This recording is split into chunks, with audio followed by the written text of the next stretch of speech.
My husband begged to go to the hospital for his ex, my stepsister. I still love her, he said. I took him. He ran to her without looking back. That night I left. He found the empty house and a note, "Now she can have you." Now he's begging me to come back. Hello everyone. Thank you for being here with me today. Before I begin my story, I'd love to know which city you're joining us from. Please feel free to share in the comments. Now, let me take you into this story. My husband, Arthur, started to cry. Now, I'm not talking about a few dignified tears, the kind that well up in a man's eyes during a sad movie. No, this was something else entirely. These were deep, gut-wrenching sobs that shook his entire 6-foot frame, raw and ugly sounds of pure panic tearing from his throat. He begged me, his hands gripping the dashboard of our sensible sedan, his knuckles white. He pleaded with me to drive faster, to get him to the hospital.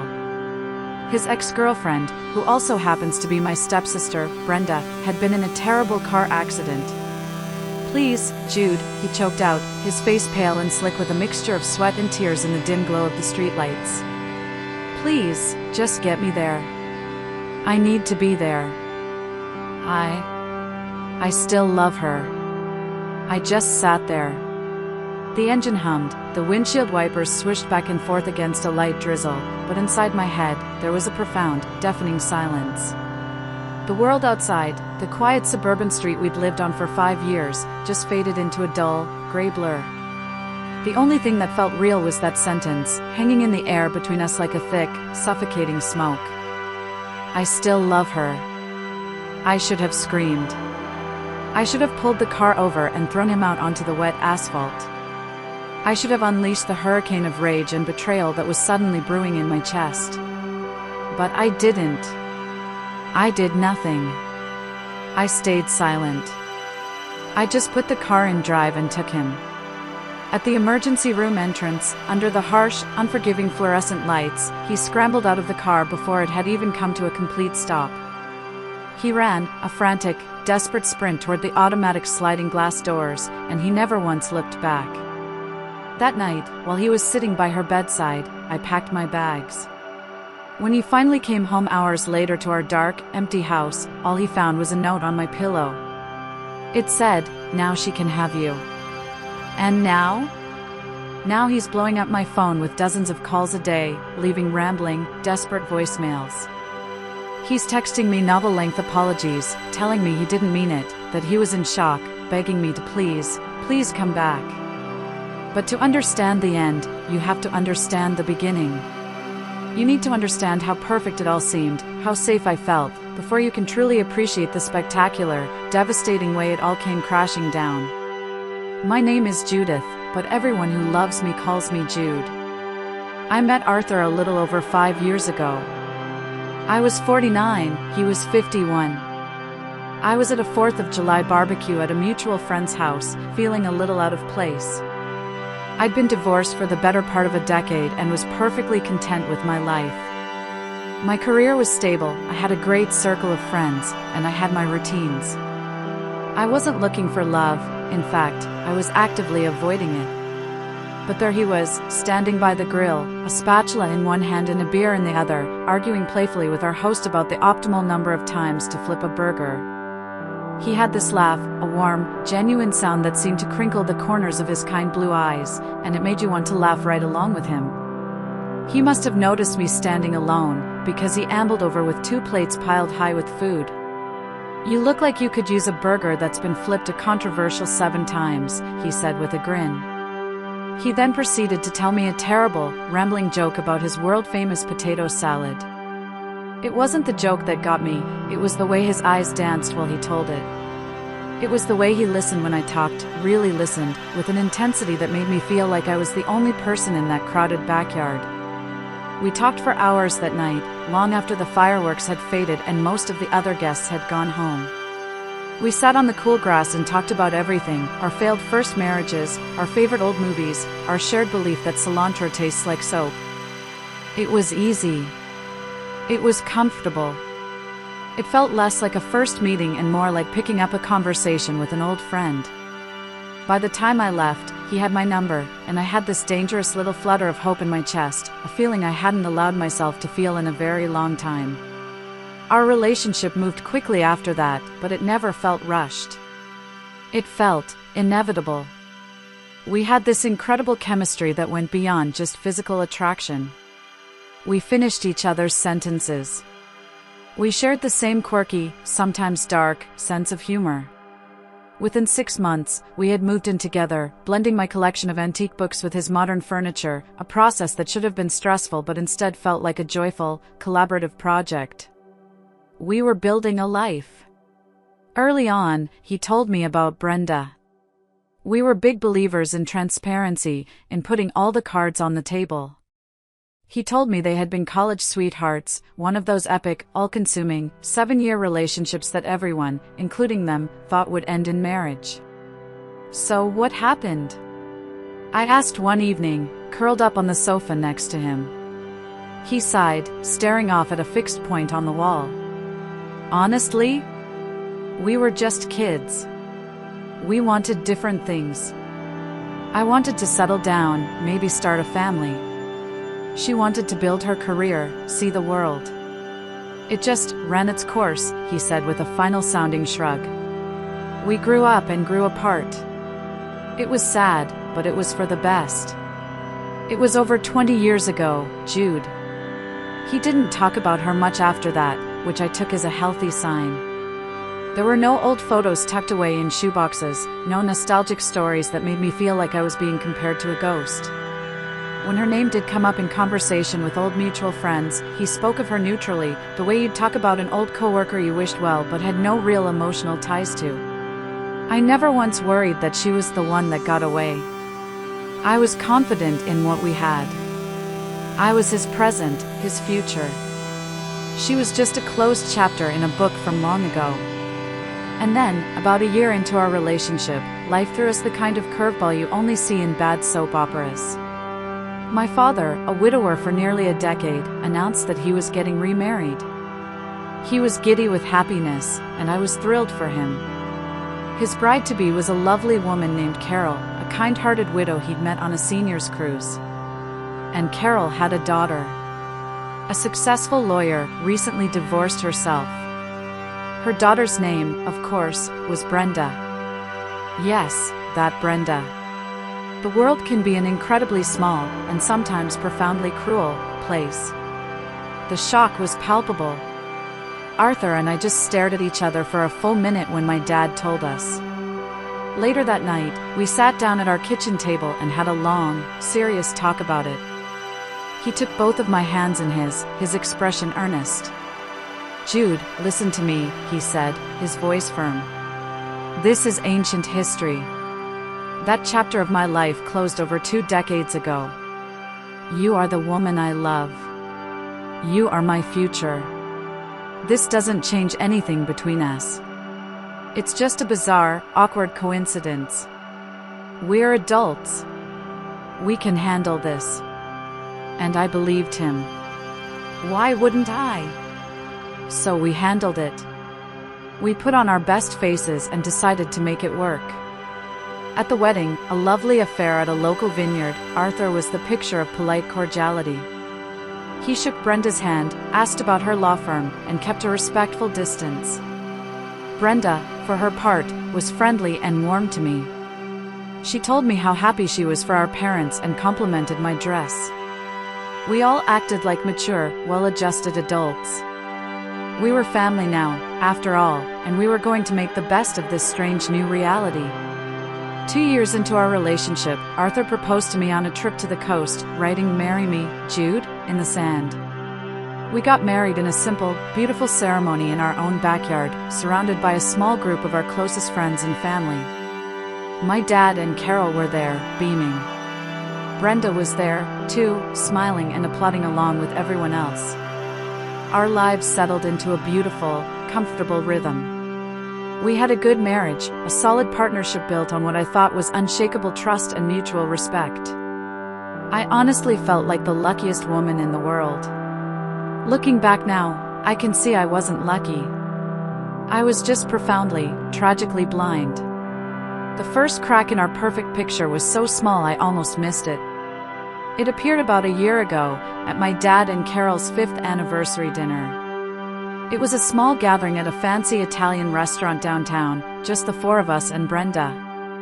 The evening started out pleasantly enough. The wine was flowing, and we were all laughing and sharing stories about my dad's terrible attempts at gardening.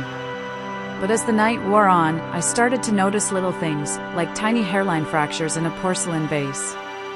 It was the way Arthur's eyes would find Brenda across the table. It wasn't a stare, nothing so obvious. It was a quick, almost imperceptible flick of his gaze, a constant monitoring of her presence. Then there was his laughter. It was just a little too loud, a little too enthusiastic, whenever Brenda told a story. He seemed hyper-aware of her, hanging on her every word. "Brenda, you have to tell Arthur and Jude about your big win in court last month," Carol said, her voice swelling with motherly pride. She completely wiped the floor with the opposition's high-priced lawyers. "She's going to be made partner at the firm next year for sure." "Oh, Mom, it's really not that big of a deal," Brenda said, waving a hand dismissively, but she was flushed with pleasure, a small, self-satisfied smile playing on her lips. "Not a big of a deal? It's amazing!" Arthur boomed, his voice unnaturally loud in the quiet restaurant. "I always knew you'd do incredible things, Bren. You were always the smartest person in any room you walked into." The compliment, and the old nickname, Bren, felt like a small slap in the face. It was too personal, too familiar. It was a comment rooted in a shared history that I was not a part of. I took a slow sip of my wine, the rich red liquid suddenly tasting sour. I glanced at my dad, but he was just smiling, oblivious, happy to see his stepdaughter and son-in-law getting along. I told myself I was being ridiculous, that I was letting my insecurities get the better of me. They had known each other for years. It was natural. It didn't mean anything. But the feeling lingered, a cold little knot of unease in the pit of my stomach. Later that night, as we were getting ready for bed, the feeling returned, stronger this time. I was already in bed, scrolling through a news app on my tablet. Arthur came out of the bathroom, and I pretended to be asleep, watching him through my eyelashes. He picked up his own tablet from the nightstand. I saw him hesitate for a moment, his thumb hovering over the screen. Then, he typed something into the search bar. I saw the familiar blue and white layout of Facebook appear.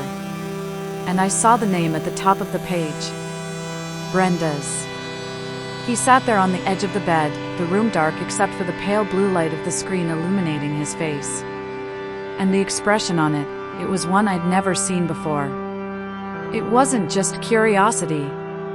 It was a strange, unsettling mixture of longing and deep, profound regret. He just sat there, for what felt like an eternity, slowly, methodically scrolling through her photos. Photos of her on vacation, photos with her friends, photos of her in her new life. My heart started to hammer against my ribs. This wasn't innocent. This wasn't just curiosity. This was something else. He must have sensed he was being watched, because he suddenly looked up, his eyes wide and startled, like a teenager caught doing something he shouldn't. He fumbled with the tablet, quickly closing the app. Couldn't sleep, he mumbled, refusing to meet my eyes. Thought I'd check the news headlines.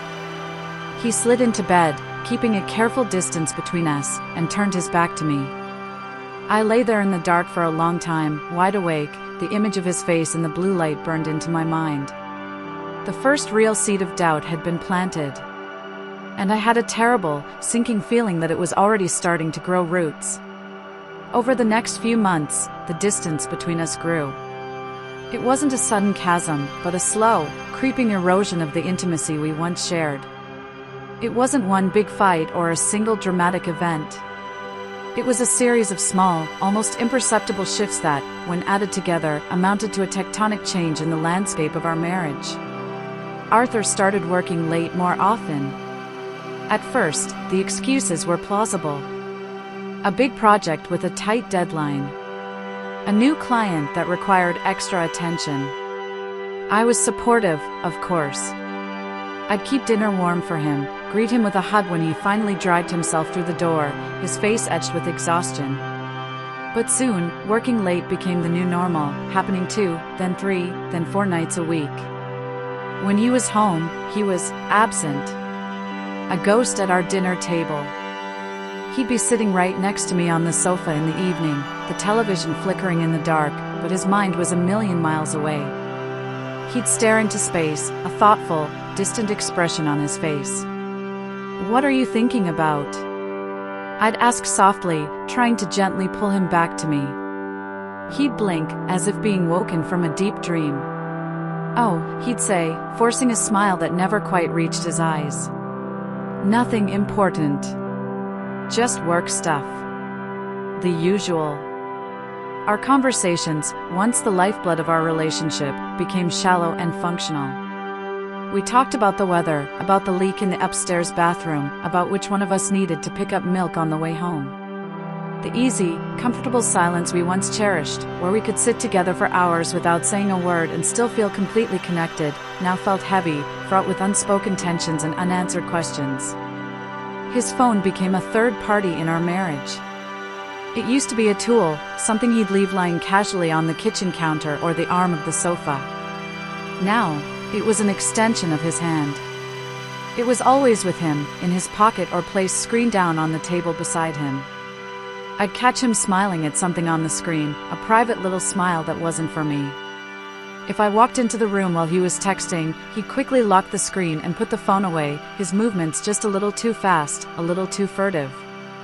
I'm not proud of what I did next, but the suspicion was eating me alive. It was a corrosive acid, dissolving the trust that had once been the bedrock of our relationship. One night, while he was in the shower, the sound of the water drumming against the tiles providing cover, I gave in.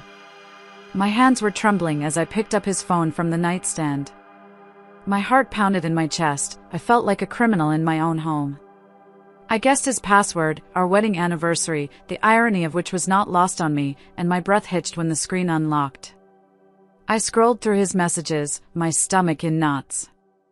I was looking for a name. Brenda. But there was nothing. I checked his call log. Nothing. His emails. Nothing. In fact, his message history seemed almost pristine. Too clean. As if it had been carefully, deliberately wiped. The discovery brought me no relief. It was a void of evidence, which in its own way felt more damning than finding an incriminating text. It both relieved me and made me even more suspicious, which I know is completely irrational. I put the phone back exactly where I found it, my guilt mixing with a fresh wave of anxiety. I tried to fight it. I tried to bridge the gap that was widening between us. I planned date nights to our favorite restaurants, hoping to recapture some of the old magic. I'd cook his favorite meal, lasagna, and open a bottle of good red wine. And sometimes, for a brief, glorious moment, I'd get a glimpse of the old Arthur. He'd laugh at one of my jokes, a real, genuine laugh that reached his eyes.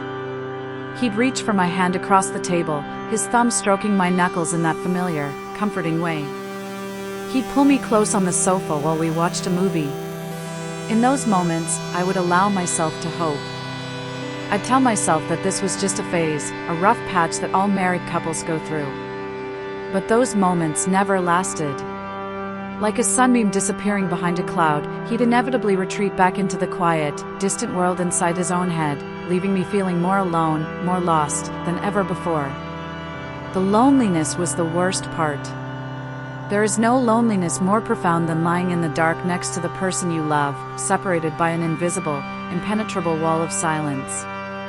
I would lie awake for hours, listening to the sound of his steady breathing, and wonder, who is this man next to me?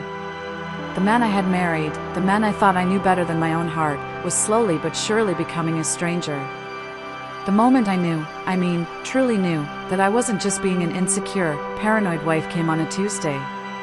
It was our anniversary. Not our wedding anniversary, a date we always celebrated with a fancy dinner out, but the anniversary of our very first date. It was a small, silly thing, but it was important to me. I'd always made a small fuss about it, usually by cooking a special dinner at home. This year, I'd planned to recreate the first meal I'd ever cooked for him, chicken piccata, with a side of roasted asparagus. I'd bought a beautiful bottle of Sauvignon Blanc to go with it. I was hoping a quiet, romantic evening at home might help us reconnect. Arthur called me at 4:30 that afternoon, just as I was starting to prep the ingredients. "Hey, honey," he said, his voice sounding oddly rushed and formal. "Listen, I'm so sorry to do this, but something's just come up at work.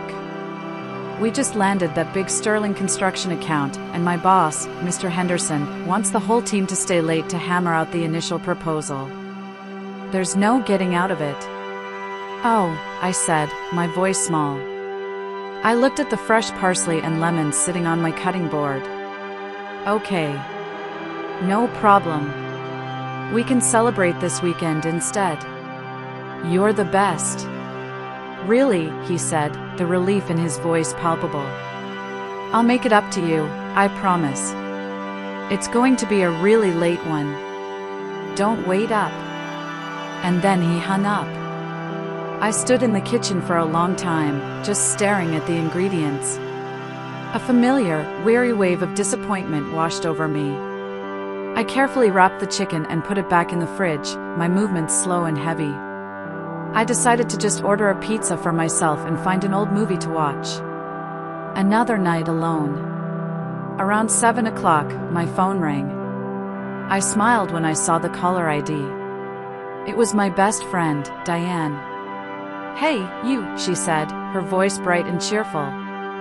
"I'm not interrupting anniversary dinner, am I?" "Nope," I said, trying to keep my voice light. "You're interrupting a very hot date with a pepperoni pizza and a black and white movie." Arthur had to work late. A big new account just came in.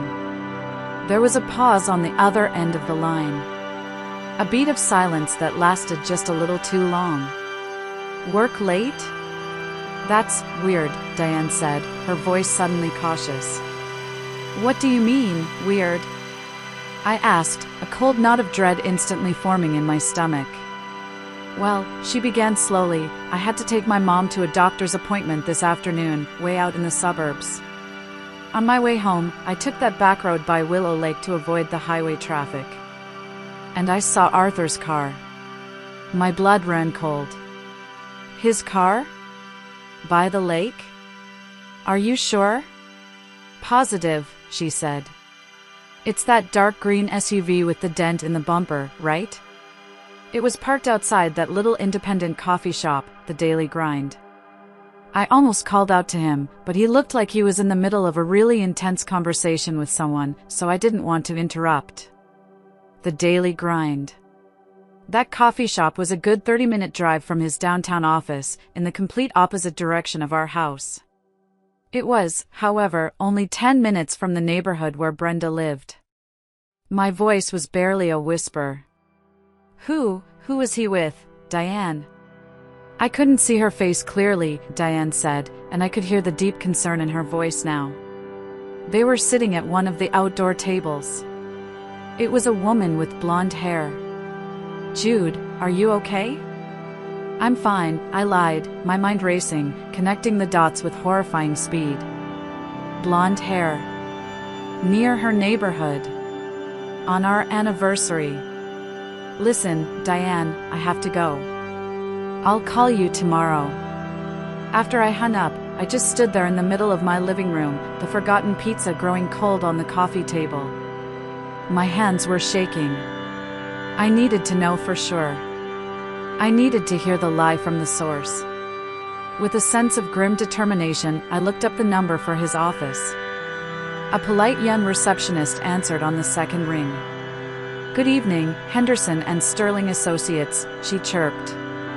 "Hi, could I possibly speak to Arthur Miller, please?" I asked, my voice strained and tight. "I'm sorry, ma'am," she said, "but Mr. Miller left for the day at around 4 o'clock this afternoon. Can I take a message?" 4 o'clock. He had called me at 4:30, 30 minutes after he'd already left the office, to spin a detailed, elaborate lie about staying late to work on a new account. The lie was so blatant, so careless. He hadn't even bothered to cover his tracks properly. The cold knot in my stomach tightened into a hard, painful stone. He wasn't at work. He was with her. On our anniversary. The betrayal was so sharp, so absolute, it literally took my breath away. I mumbled a no, thank you, and hung up the phone. I sank onto the sofa, the truth of the situation washing over me in sickening, relentless waves. He was a liar. And I was a fool. I must have sat there in the dark for hours. I didn't cry. I didn't throw anything. I just sat there, completely still, a storm of fury and grief raging inside me. I meticulously planned the confrontation in my head. I rehearsed the words I would say, the calm, collected, ice-cold tone I would use. I wasn't going to scream or yell. I was going to present him with the facts, Diane's call, the receptionist's confirmation, and I was going to watch him squirm. I was going to demand the truth. I was going to fight for my marriage, for the life we had built. At least, that's what I thought I was going to do. But I never got the chance. Because just as I was steeling myself for the sound of his key in the lock, my phone rang again, shattering the heavy silence. I glanced at the caller ID, my heart lurching in my chest. It was my stepmother, Carol. Her name was flashing on the screen, urgent and insistent. A sudden, chilling premonition washed over me, a cold dread that had nothing to do with my own marital problems. Something was terribly wrong. I swiped to answer, my hand trembling. Carol? Judith. Her voice was a frantic, high-pitched sob, stretched thin with panic. Oh, God, Judith, it's Brenda. What is it? What's happened? I asked, my own problems instantly forgotten as I shot to my feet. There's been an accident, she wailed, her words tumbling over each other in a rush of hysteria. A car accident. She was driving home from a coffee shop, and a truck ran a red light. It hit her side of the car. It's bad, Jude. It's really, really bad. They've taken her to Memorial Hospital. My mind went completely blank. An accident. Brenda. Memorial Hospital. The words just ricocheted around in my skull, refusing to form a coherent thought. My own white-hot anger, my own deep-seated betrayal, felt so petty and insignificant in the face of this. I'm on my way, I said automatically, already grabbing my keys and my purse. My first instinct, even then, was to call Arthur. He was her family, too, in our strange, tangled way. He needed to know. I dialed his number, my fingers feeling clumsy and numb. He picked up on the first ring. Jude? Is everything okay? He asked. His voice sounded normal. Too normal. As if he hadn't just spent the evening lying to my face.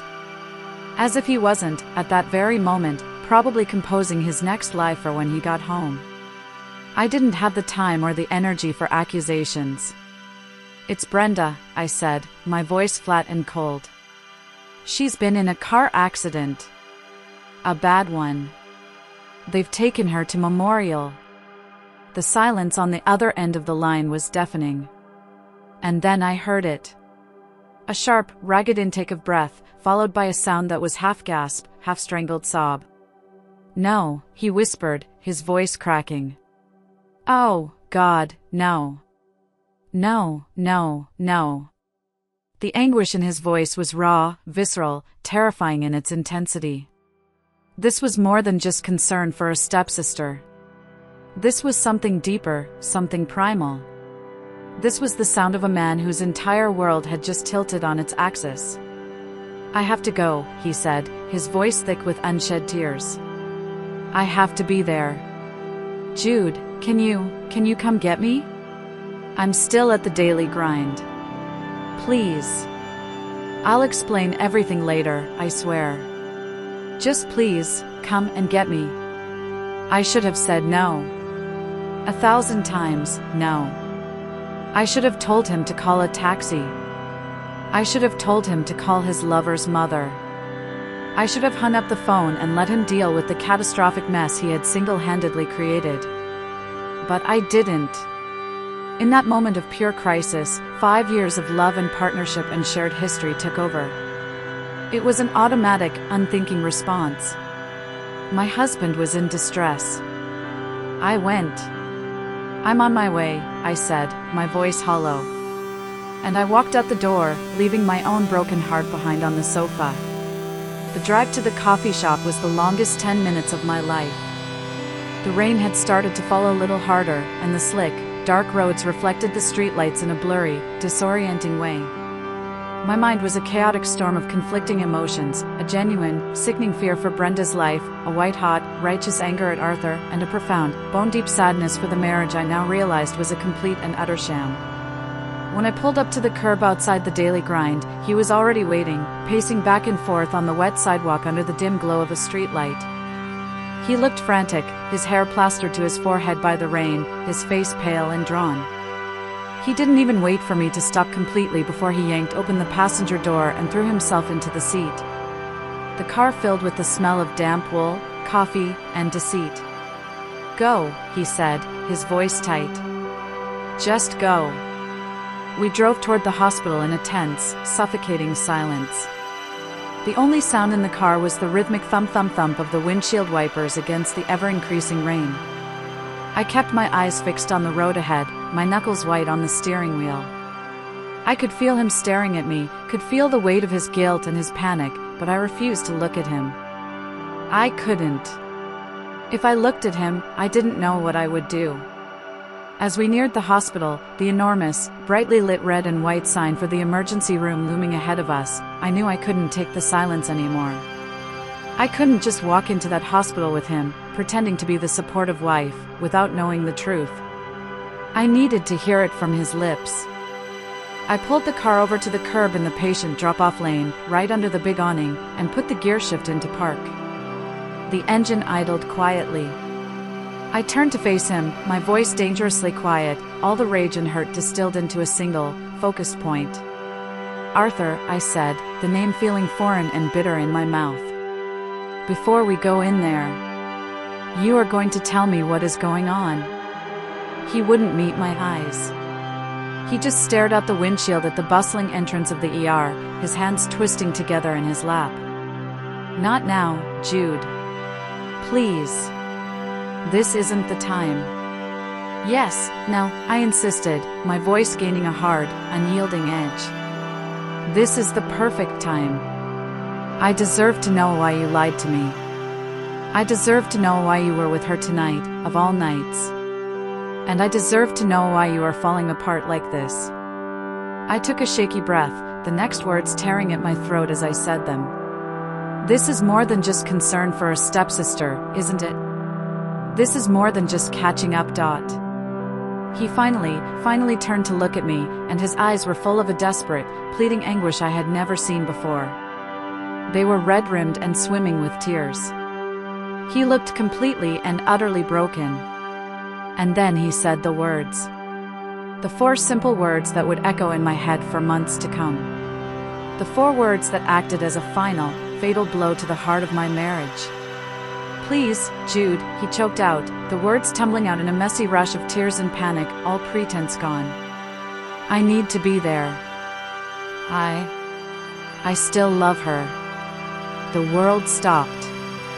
It was like a switch had been flipped inside my brain, and all the noise, all the emotion, all the chaotic thoughts just went silent. There was nothing left but those 4 words, hanging in the sterile, rain-washed air of the car. I still love her. He hadn't said, "I love you, too." He hadn't said, "I think I have feelings for her." He said still. As in, a continuous, unbroken line from the past straight through to the present. As in, he had never stopped. My entire 5-year marriage, our entire life together, flashed before my eyes in a series of cruel, mocking snapshots. Our wedding day. Our laughter. The quiet, comfortable moments we had shared. Was it all a lie? Was I just a placeholder, a convenient, comfortable second choice while he secretly pined for the great love of his life?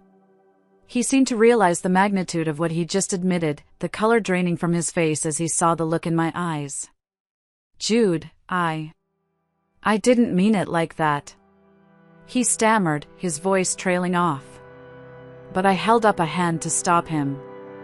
I couldn't hear any more lies. Not now.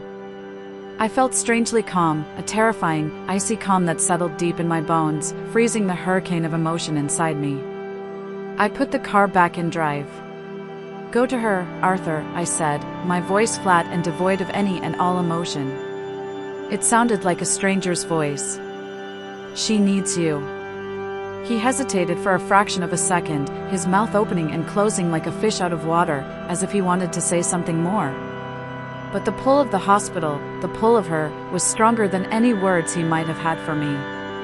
He fumbled with the door handle, then scrambled out of the car, slamming the door behind him. I didn't drive away immediately. I just sat there, watching him in my rearview mirror. He ran. He didn't walk, he didn't jog. He sprinted toward those automatic sliding glass doors as if his own life depended on reaching her side. He never once looked back.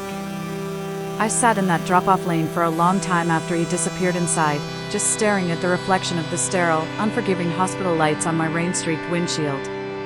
The rain was coming down harder now, blurring the world outside. But I wasn't crying. I felt empty. Hollowed out. In that moment, watching him run away from me and toward her, I knew, with a chilling and absolute certainty, that my marriage was over. He had made his choice, clear as day. Now, it was time for me to make mine. I don't remember much about the drive home from the hospital. The familiar 10-mile route is a complete blur in my memory, a montage of blurry red taillights and slick, wet roads. My body was on autopilot, my hands gripping the steering wheel, my foot pressing the pedals, but my mind was a million miles away.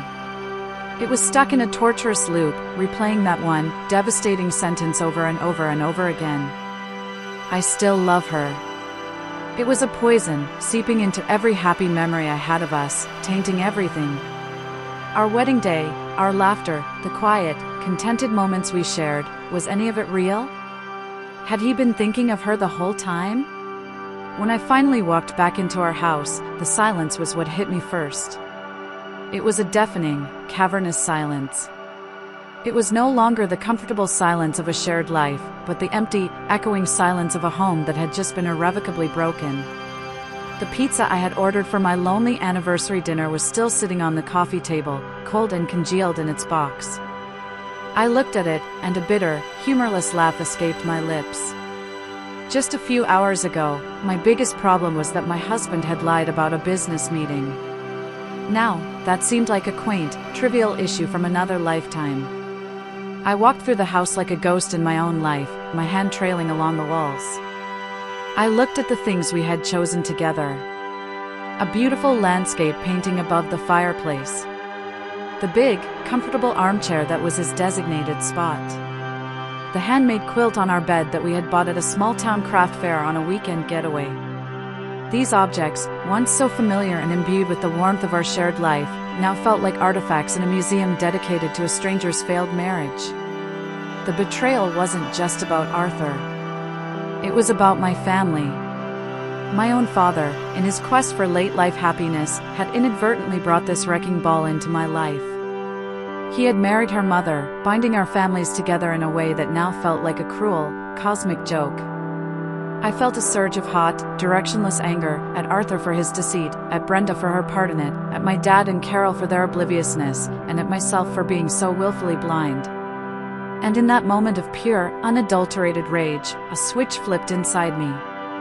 The shock, the numbness, the grief, it all receded, replaced by a cold, hard, diamond-like clarity. I was not going to be the weeping, heartbroken victim in this sordid drama. I was not going to wait around for him to come home from the hospital, full of tearful apologies and flimsy excuses. I was done. Finished. I walked with purpose into our bedroom and pulled my largest suitcase from the top shelf of the closet. The movements were methodical, robotic, detached. I opened drawers, taking out stacks of my clothes. I folded each item neatly, clinically, as if I were packing for a business trip and not dismantling my entire life. T-shirts, sweaters, jeans. I went into the bathroom and swept my toiletries, my face cream, my toothbrush, my shampoo, into a canvas bag.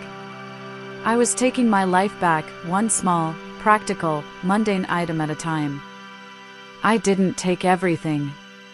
I couldn't bear to. I left behind the furniture we had chosen together, the art we had hung on the walls, the dozens of books that lined our shelves, filled with our shared notes in the margins. They were part of a life that no longer existed. I packed only what was fundamentally mine, what was essential. As I worked, my mind was blessedly quiet. There were no tears, no raging thoughts. There was only a singular, driving purpose: to get out. Before I zipped the suitcase, I went back into the bedroom. I took a piece of plain white paper and a pen from the drawer of the nightstand. My hand was perfectly steady as I wrote 4 simple, brutal words. Now she can have you.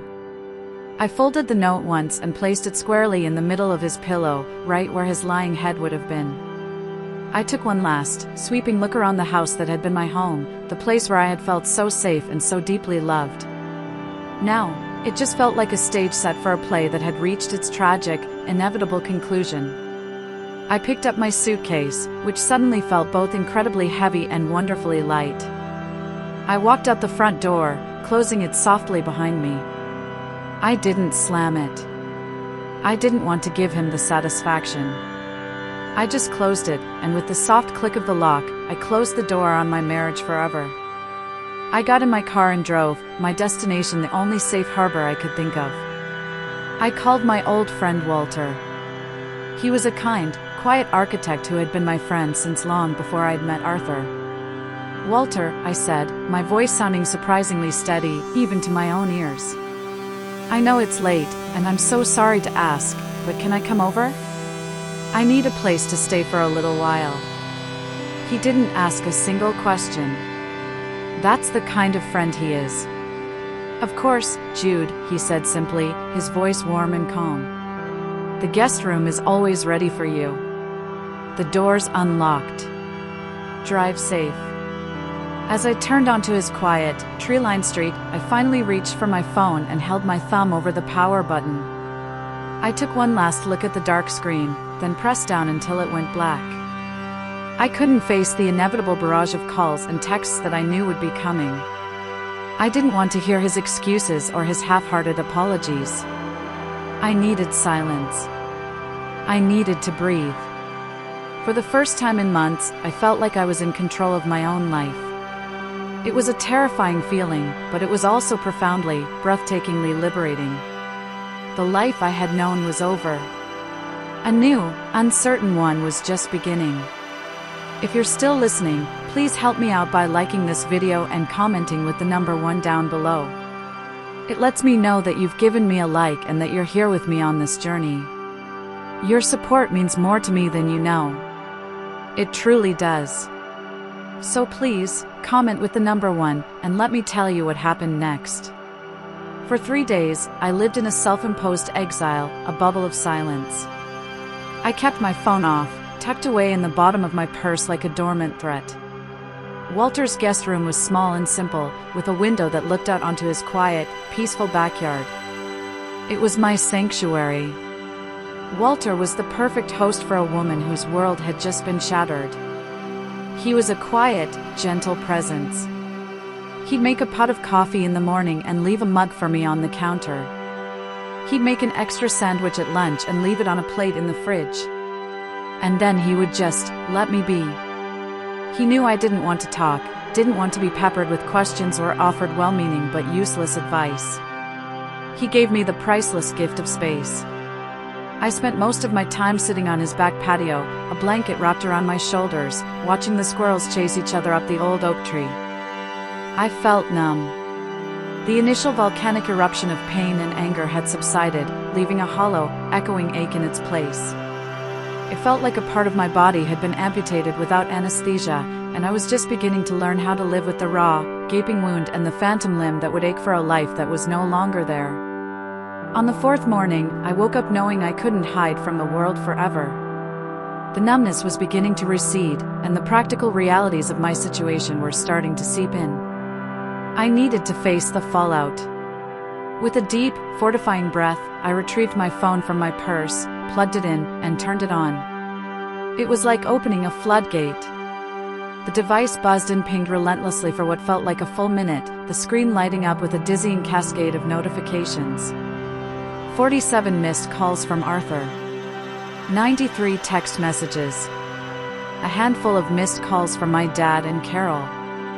I started with the texts from Arthur, my heart a dull, heavy stone in my chest. Reading them in chronological order was like watching a man's psyche unravel in real time. The first few, from the night I left, were laced with confusion and a hint of angry entitlement. Where are you? I came home and you're gone. Jude, this isn't funny. Your stuff is gone. Pick up the damn phone. What the hell is this note supposed to mean? Call me. Now. Then, as the hours had passed and I hadn't responded, the tone had shifted to frantic, panicked worry. Okay, I'm getting worried. Please, just text me and tell me you're safe. I'm calling everyone. Your dad is worried sick. He said you're not answering his calls either. Just answer me. Jude, whatever you're thinking, it's not what it looks like. We need to talk. This is all a huge misunderstanding. And finally, in the last day or so, the messages had become desperate, pleading, pathetic. I made a mistake. A terrible, stupid, unforgivable mistake. I know that. I wasn't thinking. I was in shock about Brenda. I was terrified she was going to die. The words just came out. They didn't mean anything. I love you, Jude. You're my wife. You're my life. It's always been you. Please come home. The house is so empty without you. I can't do this without you. I'm nothing without you. I read them all, one after another, and felt nothing. The words were meaningless, hollow echoes in the vast emptiness he had created. They were the words of a man who had been caught, not a man who was truly sorry for his actions. He was sorry he got caught. He was sorry his comfortable, convenient life had been disrupted. But was he sorry for the months of lies? For the secret meetings? For the deep and profound betrayal? I didn't think so. There was one new voicemail, left just an hour ago. I almost deleted it without listening, but some morbid curiosity, some need to hear the sound of his desperation, made me press play. His voice filled the quiet room, and it was a voice I barely recognized. It was thick and hoarse with tears, ragged with sleeplessness. Jude, honey, please. If you get this, please call me. What I said in the car. I was out of my mind. I was scared for her, that's all. I was thinking about her as a friend, as family. I don't love her. Not like that. I love you. Only you. Please, just come home so we can talk this through. We can fix this. I know we can. I'm so sorry. Too little, too late. The truth, the real, ugly, unvarnished truth, had come out in a moment of unguarded, panicked honesty. No amount of desperate backtracking could put that genie back in the bottle. I deleted the voicemail, and then, with a strange sense of finality, I blocked his number. Later that day, there was a knock on Walter's door. I opened it to find Diane, my best friend, standing on the doorstep. She was holding a large Tupperware container of her famous chicken soup, and her face was a mask of worry and love. I had to pry your location out of Walter's cold, dead hands, she said, pulling me into a fierce, tight hug that I gratefully returned.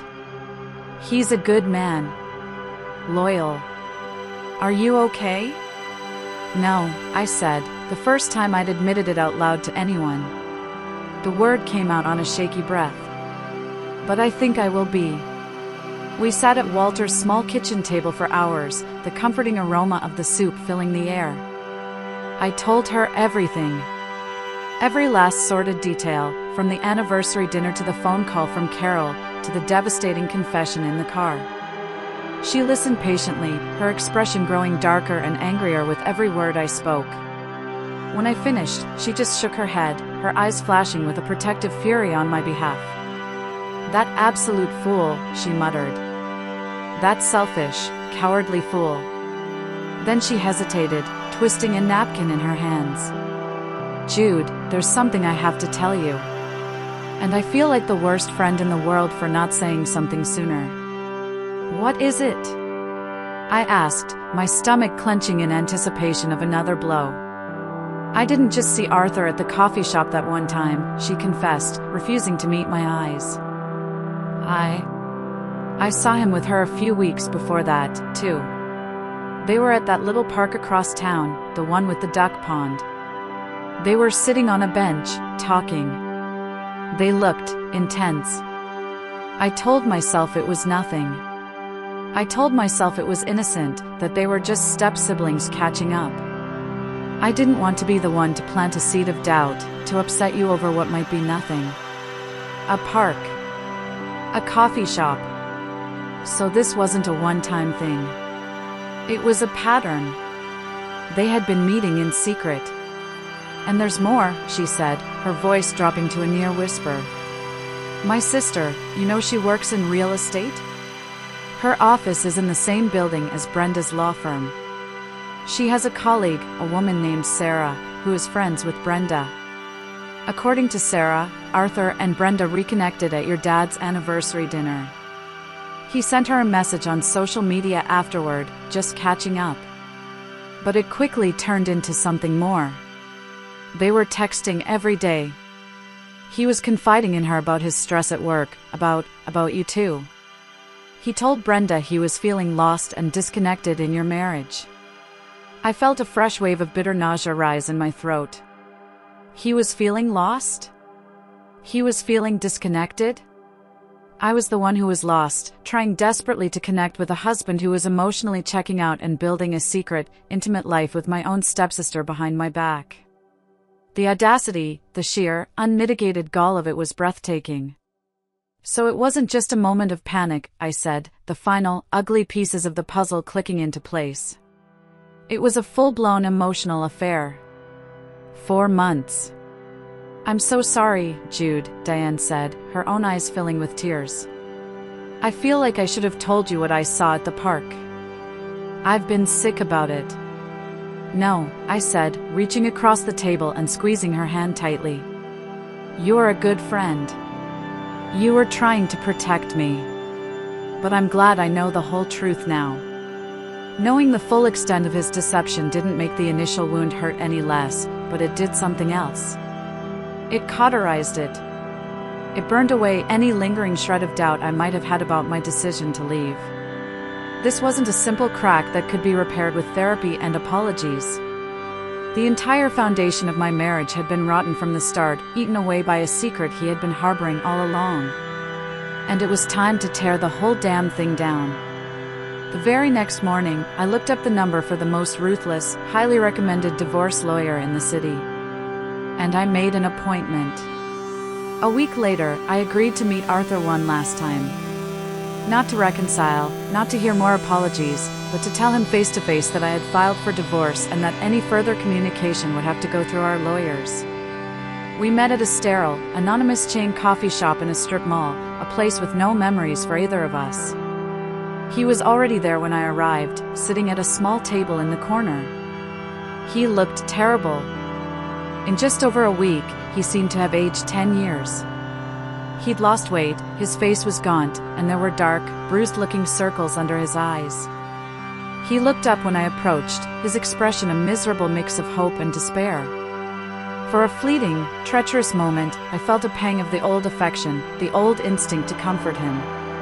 But I pushed it away, crushing it under the weight of his betrayal. This was the man who had shattered my world. He deserved no comfort from me. "Jude, thank you for meeting me," he said, his voice raspy as I sat down opposite him. "I'm not here to talk about us, Arthur," I said, my voice firm and even, betraying none of the turmoil I felt inside. I placed my purse on the empty chair beside me, creating a small barrier. "I'm here to tell you that I've spoken with a lawyer. The divorce papers will be served to you by the end of the week." His face crumpled, the flicker of hope in his eyes dying instantly. "No. Jude, please, don't do this," he whispered, his voice cracking. "We can fix this. I know we can. We can go to counseling. I'll do anything.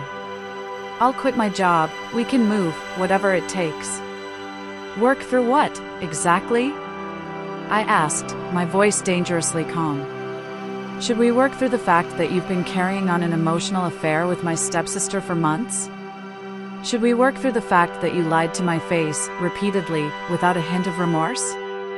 Or should we start with the part where you sat in my car and told me, with tears in your eyes, that you still love her?" He flinched with every question, as if I were physically striking him. "It wasn't an affair. Not a real one. Nothing physical happened. We just talked." I let out a short, bitter laugh. "You met in secret. You lied about your whereabouts. You shared intimate details about our marriage, our private life, with another woman. A woman who happens to be my stepsister. If you need a dictionary, Arthur, I can assure you that is the very definition of an emotional affair. The lack of physical intimacy doesn't make it any less of a betrayal. In some ways, it makes it worse." I was confused, he pleaded, leaning forward, his hands outstretched on the table as if to reach for mine. I instinctively pulled my own hands back into my lap. The nostalgia, seeing her again as family, it just got the better of me. It was a mistake, a terrible lapse in judgment. "But it's you I love, Jude. I was a fool, I know that. But don't throw away 5 years of marriage, 5 years of a good life, because of my stupidity." I looked at him, really looked at him, and I felt nothing but a cold, sad finality. The man I loved was gone. Or perhaps, more accurately, the man I thought I loved had never really existed in the first place. "This isn't just about your stupidity, Arthur," I said, my voice softening slightly, not with pity, but with the quiet certainty of closure. "This is about trust. The very foundation of a marriage. And you have systematically, deliberately, and completely destroyed it. The problem isn't that you fell out of love with me. The problem is that in your moment of crisis, when your past came crashing into your present, your first and only thought was of her, not of me, not of us. When you ran into that hospital, you weren't just running to her side. You were running away from our marriage. And that is something I can never, ever forget or forgive." I stood up from the table, my movements calm and deliberate. "Our prenuptial agreement is quite clear regarding our assets," I said, my voice all business now.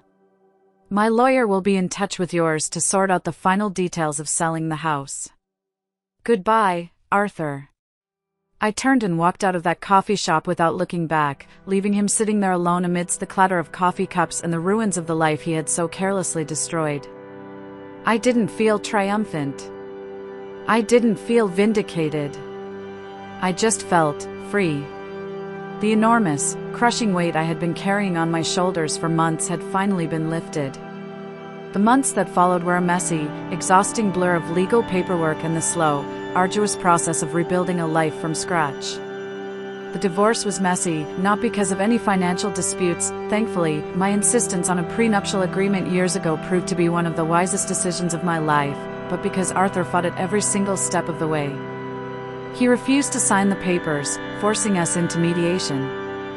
He used those sessions not to negotiate the terms of our separation, but to make long, tearful speeches about his regret and his undying love for me, begging me for another chance in front of a stone-faced mediator.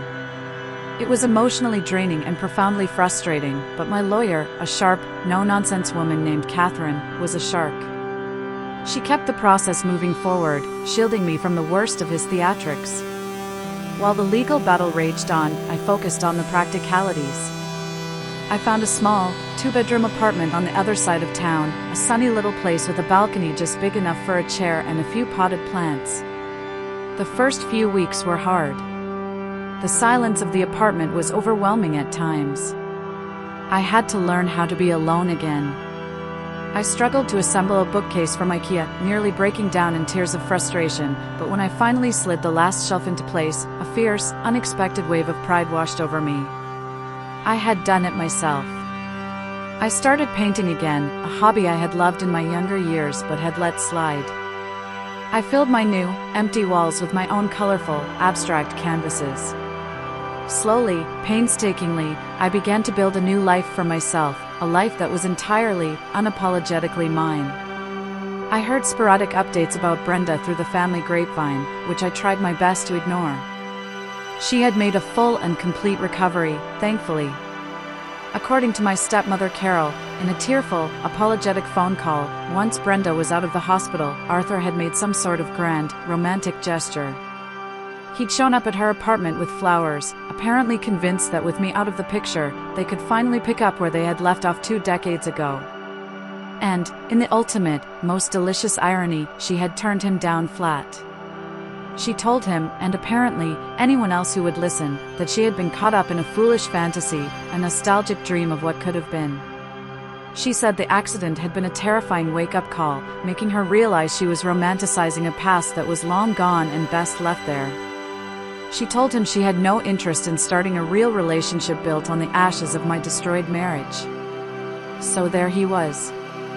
He had blown up his entire life for a ghost, and the ghost didn't even want him. I'd be lying if I said I didn't feel a small, dark flicker of satisfaction at that news. He had risked everything for a fantasy, and in the end, he was left with absolutely nothing. My father and I eventually had a long, difficult conversation. He was heartbroken and deeply ashamed over the whole situation. He apologized profusely for what his new family's past had done to my present. I told him, honestly, that I didn't blame him. He couldn't have known. But our relationship is still strained. It's hard to look at him sometimes and not be reminded of the chaos his choices inadvertently brought into my life. About 6 months after I first walked out that door, the divorce was finalized. The day I signed the last piece of paper, I didn't celebrate. There was no triumphant uncorking of champagne. I just went home to my quiet, sunny apartment, made myself a cup of chamomile tea, and sat out on my little balcony. I watched the sunset paint the sky in brilliant shades of orange and pink, and for the first time in a very long time, I felt a genuine, profound sense of peace. The story doesn't end there, though. The best part of my revenge, if you can call it that, wasn't dramatic or loud. It was quiet. It was the life I built afterward. I reconnected with old friends like Diane, who had been my rock through it all. I started traveling, taking small weekend trips to coastal towns and mountain villages I'd always wanted to see. And, on the advice of my therapist, who said I needed something to love that would love me back unconditionally, I did something just for me. I went to the local animal shelter. That's where I found Walter. Not my friend Walter, but a scruffy little terrier mix with one floppy ear and the most soulful brown eyes I had ever seen. He was huddled in the back of his cage, shaking with fear. I sat with him for an hour, just talking to him softly, until he finally crept forward and licked my hand. I adopted him that day. He's my constant companion now, my furry little shadow who greets me with frantic, happy wiggles and full-body tail wags every single time I walk through the door. He doesn't care about my past or my broken heart. He just loves that I'm the person who gives him belly rubs and throws his favorite squeaky ball. Last week, I ran into an old neighbor from my former life in the grocery store. After some awkward small talk, she told me she'd seen Arthur recently. She said he looks lost. He sold our old house because he said he couldn't stand the memories. He's living in a soulless, generic bachelor apartment downtown, and he mostly keeps to himself. He got what he thought he wanted, a life without me, and it turns out to be a very lonely, very empty place.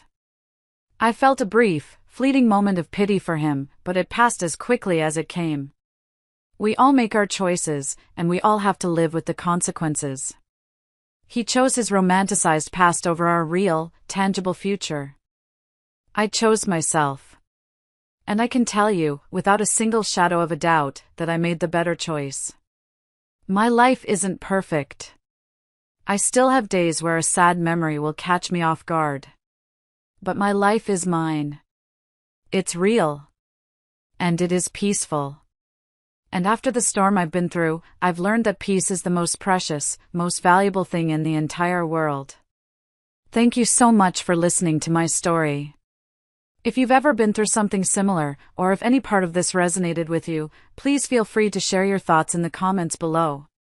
It truly helps to know that we're not alone in these struggles. And if you'd like to hear more, don't forget to like this video and subscribe to my channel.